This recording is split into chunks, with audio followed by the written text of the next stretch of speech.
নমস্কার বন্ধুরা, welcome to ইউনিকন। তো বন্ধুরা, রাজস্থান রয়্যালসের অ্যাকচুয়ালি দাবিটা কি বোঝা ভীষণই মুশকিল হয়ে যাচ্ছে। ডে বাই ডে সঞ্জু স্যামসনকে নিয়ে তারা যেরকম নাটক করছে সেটা আমি জানি না যে লাস্ট অব্দি কি হবে। কারণ সঞ্জু স্যামসনের এখন সিএসকেতে যাবার পসিবিলিটি অনেক হাই, এবং তোমাদের যেরকমটা জানিয়েছিলাম যে সিএসকে থেকে একটা বড় প্লেয়ারকে রাজস্থান রয়্যালস চেয়েছে, সিএসকে রাজি হয়েছে এবং সেই প্লেয়ারটার কনসেন্ট জানতে চেয়েছে যে সে যেতে রাজি কিনা। এবং আমরা ভাবছিলাম যে জাদেজার মতো প্লেয়ারকে তো হয়তো সিএসকে ছাড়বে না, সেই নামটা শিবম দুবাই হতে চলেছে। বাট না, আমরা ভুলছিলাম, সেই নামটা রবীন্দ্র জাদেজাই, যেটা আজকে ক্রিকবাজ এক্সক্লুসিভলি রিপোর্ট করেছে যে চেন্নাই সুপার কিংস কিন্তু রবীন্দ্র জাদেজাকে দিতে রাজি হয়ে গিয়েছে। জাদেজার সঙ্গেও সিএসকে কথা বলেছে যে জাদেজা, যার কেরিয়ার কিন্তু রাজস্থান রয়্যালস থেকেই শুরু হয়েছিল, তাকে কিন্তু আবার রাজস্থানে দিয়ে সিএসকে সঞ্জু স্যামসনকে নিতে চাইছে। তো এটা কিন্তু এমনিতেই একটা বড় স্টেটমেন্ট যে জাদেজার মতো প্লেয়ারকে কিন্তু সিএসকে দিয়ে দিচ্ছে। যদিও হ্যাঁ, এটাও ঠিক যে ডে বাই ডে জাদেজা তার কেরিয়ারের শেষ পর্যায়ে এসে গিয়েছে। যদিও এখনও জাদেজা দুর্দান্ত একজন ফিল্ডার, বল হাতে কিন্তু এখনও ইজিলি 4টে ভালো ওভার দেওয়ার ক্ষমতা রাখে, ব্যাট হাতেও ভালো কন্ট্রিবিউট করতে পারে।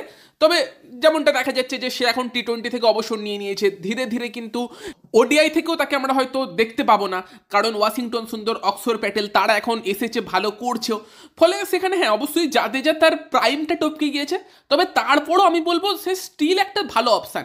ব্যাট বল ফিল্ডিং সব বিভাগেই কন্ট্রিবিউট করতে পারে। এখনও তো এই সার্কেলটা অ্যাটলিস্ট আরও 2 বছর সে সিএসকে বেনিফিট দিতেই পারতো। তো সিএসকে তাকে দিতে রাজি হয়ে গিয়েছে। রাজস্থানের বেনিফিট কি হবে? রাজস্থান টিমে ভালো ইন্ডিয়ান স্পিনার নেই, ভালো অলরাউন্ডার নেই। সেখানে জাদেজা আসা মানে একজন ভালো অলরাউন্ডার পাওয়া যে টিমকে ব্যালেন্স দেবে, তার পাশাপাশি একজন ভালো ইন্ডিয়ান স্পিনার পাওয়া, যেখানে জাদেজা এবং রিয়ান পরাগ কিন্তু বল হাতে অফ স্পিন এবং তোমার লেফট আর্ম স্পিনার অপশান দিয়ে দেবে। সঙ্গে যদি হাসারাঙ্গার মতো একটা রিস্ট স্পিনার তারা রাখে, তাদের স্পিন অ্যাটাকটা অনেক ইম্প্রুভ করবে। কিন্তু ভাই, রাজস্থানের তো আলাদা লেভেলেরই লোভ। তোমার সিএসকে নাকি জাদেজাকে দিতে রাজি হয়ে যাবার পর রাজস্থান নাকি নতুন করে ডিম্যান্ড করেছে শুধুমাত্র জাদেজা নয়, আর একটা বিদেশি প্লেয়ার দরকার। এই খবরটাও আগে থাকতে ঘোরাঘুরি করছিল, এবং সেখানে হয়তো আমি ভাবছিলাম স্যাম কারেন টাইপের কেউ হতে পারে, যাকে হয়তো রাজস্থান চাইছে যে আর একটা অলরাউন্ড অপশান টিমের ব্যালেন্সের জন্য। ভাই, রাজস্থান চাইছে ডুয়েল্ড ব্রেভিসকে, যেই ডুয়েল্ড ব্রেভিস বর্তমানে one of the best talent. মানে ট্রিস্টিয়ান স্টাবস, ডুয়েল ব্রেভিস, এইসব নামগুলোকে রাজস্থান চাইছে। দিল্লি থেকে হয়তো ট্রিস্টিয়ান স্টাবসের পাশাপাশি আরও কাউকে চাইছিল, সেই কারণেই হয়তো ডিলটা কোল্যাপস করে গিয়েছে। এখানে ভাই জাদেজার পাশাপাশি ডুয়েল ব্রেভিসকে চাইছে। মানে ভাবতে পারছো, জাদেজা প্লাস ডুয়েল ব্রেভিস কি লেভেলের দাবি করছে সঞ্জু স্যামসনের জন্য, যেই সঞ্জু স্যামসন নিজেই রাজস্থান ছাড়তে চাইছে। মানে সেখানে ভাই এবার দেখা যাক ডিলটা এগোই কিনা। কারণ ব্যাপার হচ্ছে সিএসকে নাকি ক্লিয়ার করে দিয়েছে যে শুধুমাত্র জাদেজার সঙ্গে আমরা ট্রেড করব, অন্য কেউ না। মানে ডুয়েল ব্রেভিস তো নয়, বাকি অন্য কাউকে চাইলেও দেবো না। টিমের যদি ফার্স্ট 11-এর কাউকে রাজস্থান দাবি করে, সেটা কিন্তু সিএসকে মোটামুটি ক্লিয়ার করে দিয়েছে। এবার দেখার বিষয় ব্যাপারটা কেমনভাবে এগোয়। রাজস্থান চাইলে কিন্তু এখন ইজিলি ট্রেডটা করতে পারে, সিএসকেতে জাদেজার বদলে ইজিলি তোমার দিয়ে দিতে পারে সঞ্জু স্যামসনকে।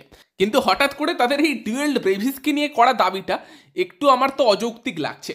মানে রাজস্থানের দাবিটাই বেশি মনে হচ্ছে, এবং সিএসকে তো কোনো মতেই উচিত না ডুয়েল ব্রেভিসকে দেওয়া, কারণ তার যা ট্যালেন্ট সেটা অন্য লেভেলের, এবং হয়তো ডুয়েল ব্রেভিস সঞ্জু স্যামসনের থেকেও বড় ম্যাচ উইনার হতে পারে, সেই ক্ষমতা তার মধ্যে আছে।